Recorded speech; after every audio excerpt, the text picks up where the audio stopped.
What's up, guys? I'm Griffin with B2B Personal Finance, and today we're going to discuss my thoughts on if Dave Ramsey's 7 baby steps are outdated. Even if you have no knowledge about personal finance, I'm sure you've heard about Dave Ramsey. The first personal finance book that I read was Dave Ramsey's Total Money Makeover, and it provided me the knowledge to get my finances on the right track. Total Money Makeover goes over the famous 7 baby steps. This book provides you the knowledge to get on a budget. I recommend the Total Money Makeover to everyone learning about personal finance. It provides you the knowledge to get on a budget and get out of debt. Next, we're going to go over each baby step with my thoughts on if it's outdated or not. Step 1 is to save a $1,000 starter emergency fund. To some, this might not seem like a lot of money saved, but to others, this will be their first time saving any amount of money. This $1,000 is to be used in case an emergency comes up and it keeps you from going back into debt. People have started recently to question if $1,000 is enough to have saved up in your starter emergency fund.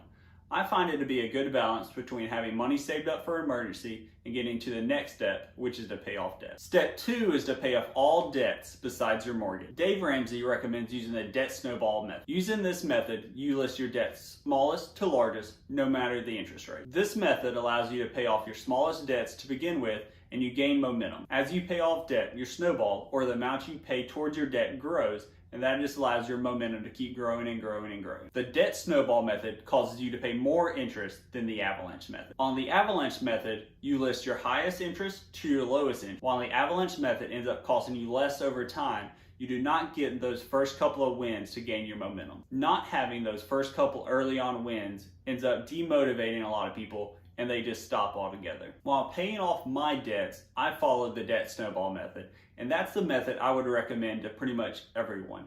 Those first couple of wins really keeps you motivated and keeps you on track to paying off all your debts. I found an online calculator that will show the snowball and avalanche methods.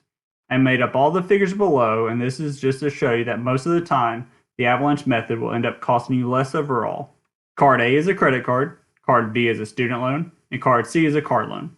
As you can see on the right side, the snowball method will end up costing you almost $60,000 total and take 5 years to pay off.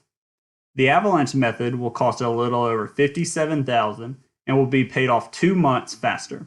I believe paying off the smaller loans to keep you motivated is more of a benefit than the $2,500 that you would save over the 5 years.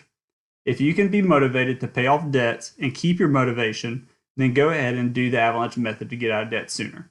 Step 3 is to save 3 to 6 months of household expenses in an emergency fund. You should not invest this money in the stock market, but keep it in a savings account where you can easily get to it in case an emergency comes up. Deciding between 3 or 6 months is a personal decision. A single person with a stable job might decide to stay on the 3 months, while a family with kids and one income might decide to go with 6 months. How much you decide to have invested in your savings account is totally a personal decision, but I recommend not going more than 6 months of household expenses, because then you missed out on putting that money to work for you for retirement. Baby step 4 is to save 15% of your household income into retirement. The 15% is your gross household income, so any wages, any salaries, before deduction. Dave recommends taking your employer match and then investing in your Roth IRA. Depending on your income, you might then go back to your 401k or to a health savings account. Baby step 4 is where I started to differ a little bit from what Dave Ramsey teaches.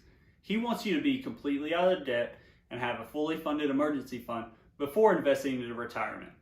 I think you should take the employer match and then start focusing on paying off debts. And an employer match is a 100% guaranteed return on investment, and you should always take the employer match if it is offered to you. Before investing any money, you need to do your research and only invest in funds you understand. I focus on funds that are low cost that track the S&P 500 or the world total stock market. In baby step 4, you should be investing 15% of your income into retirement.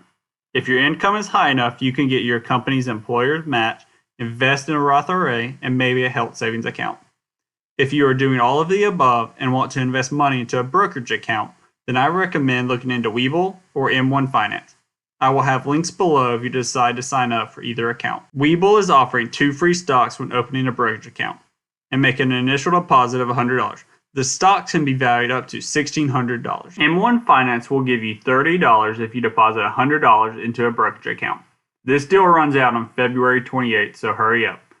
You must leave that money in the account for 30 days. Baby step 5 is when you start saving for your kids' college fund. If you're new to Dave Ramsey, he wants you to do 4 5, and 6 at all the same time. Before you move to step 5, you need to make sure you're investing 15% of your gross income. If you have money left over from baby step 4, you put that to step 5. If you have money left over, you can focus on baby step 5 and 6 next. There are many ways to save for your kids' college, such as education savings plan, 529 plans, and even a Roth IRA. I like the 529 plan the best. Each state normally has their own 529 plan. You do not have to invest in your state's plan though. If your state's plan offers a state tax credit, you should look at investing in your 529 plan for your state. This allows you to save for your kids' college and save money on state tax. It is important that you do not put your retirement savings on hold to save for your kids' college though. Your retirement savings should be priority number 1.